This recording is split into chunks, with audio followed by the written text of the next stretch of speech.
Hello மக்களே, welcome to வாங்க ருசிக்கலாம். இன்றைக்கி நம்ம பார்க்குறது குஜராத்தி ஹேண்ட்வோ. இது வந்து ஒரு பிரேக்ஃபாஸ்ட் ரெசிபிங்க. வீட்டில் இருக்க ஐட்டம்ஸ் வச்சு இன்ஸ்டண்ட்டாக நம்ம வந்து இட்லி தோசை பேட்டரி இல்லைனாலும் நம்ம இதை ஈஸியாக செஞ்சிடலாம். இதை எப்படி செய்யலான்ட்டு பார்க்கலாம் வாங்க.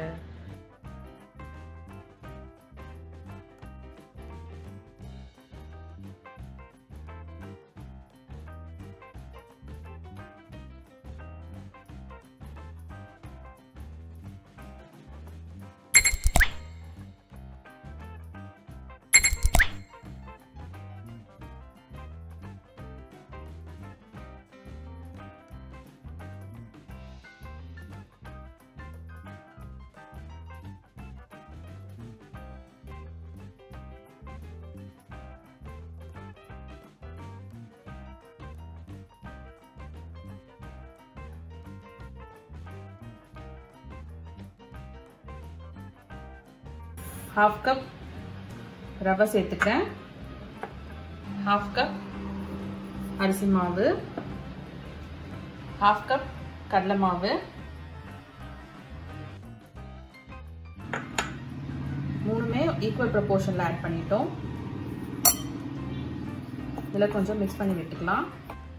இதுக்கு தேவையான சால்ட் போட்டுடலாம். நான் இந்த மாதிரி குட்டி குட்டியாக வெஜிடபிள்ஸை சாப் பண்ணி வச்சுருக்கேன். நீங்கள் வந்து உங்களுக்கு ஏற்ற வெஜிடபிள்ஸ் எந்த வெஜிடபிளோ ஸ்கிப் பண்ணிக்கலாம், வேணுன்ற வெஜிடபிள்ஸ் ஆட் பண்ணிக்கலாம். ஸோ ஃபஸ்ட்டு ஆனியன் இதில் சேர்த்துக்கிறேன்.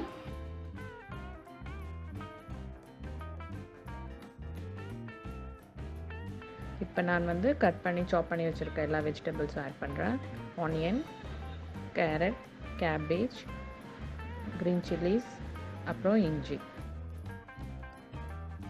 இப்போ இது எல்லாத்தையும் நல்லா மிக்ஸ் பண்ணி விட்டுக்கோங்க.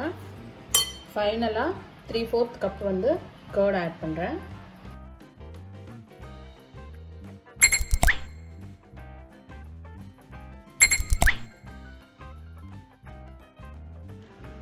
கொஞ்சமாக வாட்டர் விட்டுக்கிறேன். நல்லா கலந்து விட்டுருங்க.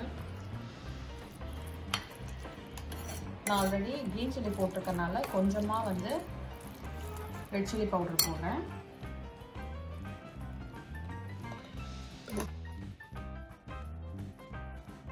கருவேப்பிலை போட்டுக்கிறேன்.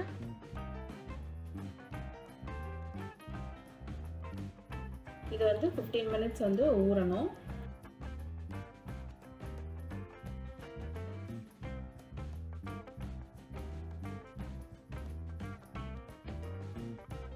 இப்போ பாருங்க, 15 மினிட்ஸ் ஆயிடுச்சு, ஊறிடுச்சு நல்லா.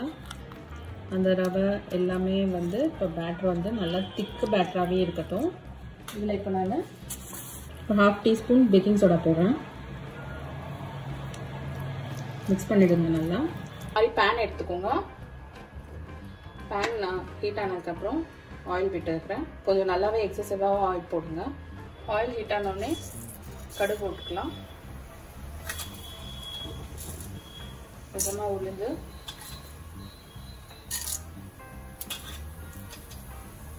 சீரகம்,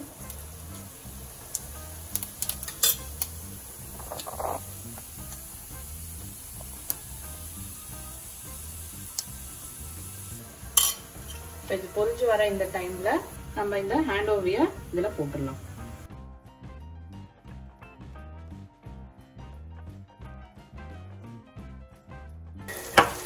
நல்லா ஸ்ப்ரெட் பண்ணி வச்சுக்கோங்க. இப்போ க்ளோஸ் பண்ணிடலாம். ஓகே, இது நல்லா ஒரு 10 மினிட்ஸ் இப்போ வெந்துருச்சு. பாருங்க, அந்த சைடு நல்லா வந்து முறுமுறுட்டு ஆயிட்டு இருக்கும். இப்போ அடுத்த சைடு வேகிறதுக்கு நம்ம இதை திருப்பி போடணும். என்ன பண்ணலாம், இப்போ நான் நெக்ஸ்ட் சைடு திருப்பிட்டேன். நெக்ஸ்ட் சைடு திருப்பின உடனே இப்போ கொஞ்சமாக அந்த அதர் சைடுக்கும் கொஞ்சம் ஆயில் விட்டுடலாம். நான் அதர் சைட் டர்ன் பண்ணி ஒரு 5 மினிட்ஸ் இந்த மாதிரி லெட் போட்டு க்ளோஸ் பண்ணி குக் பண்ணிட்டேன். ஓப்பன் பண்ணலாம். பாருங்க, நம்மளோட ஹேண்ட்வோ வந்து எவ்வளோ சூப்பராக முறுமுறுன்னு ரெடி ஆகிட்டு இருக்கு. இதை நம்ம வந்து சர்விங் பிளேட்ல மாற்றிடலாம். தட்ஸ் ஆல் மக்களே. இப்போ பார்த்தீங்கன்னா இது எவ்வளவோ அழகாக நல்லா அருமையாக வந்திருக்கு பாருங்கள். இதை நீங்கள் அப்படியே கட் பண்ணி பேன் கேக் மாதிரி சாப்பிடலாம். இது ஒன்று சாப்பிட்டாலே நல்லா ஃபில்லிங்காக இருக்கும். இது வரைக்கும் நம்ம சேனலில் சப்ஸ்கிரைப் பண்ணலைன்னா ஷியோராக சப்ஸ்கிரைப் பண்ணுங்கள். உங்கள் ஃப்ரெண்ட்ஸுக்கும் சொல்லி ஷேர் பண்ணுங்கள், லைக் பண்ணுங்கள். வீடியோஸில் உங்களோட வேல்யூபிள் ஃபீட்பேக்ஸை எங்கள் கமெண்ட்ஸில் போடுங்க. தேங்க்யூ.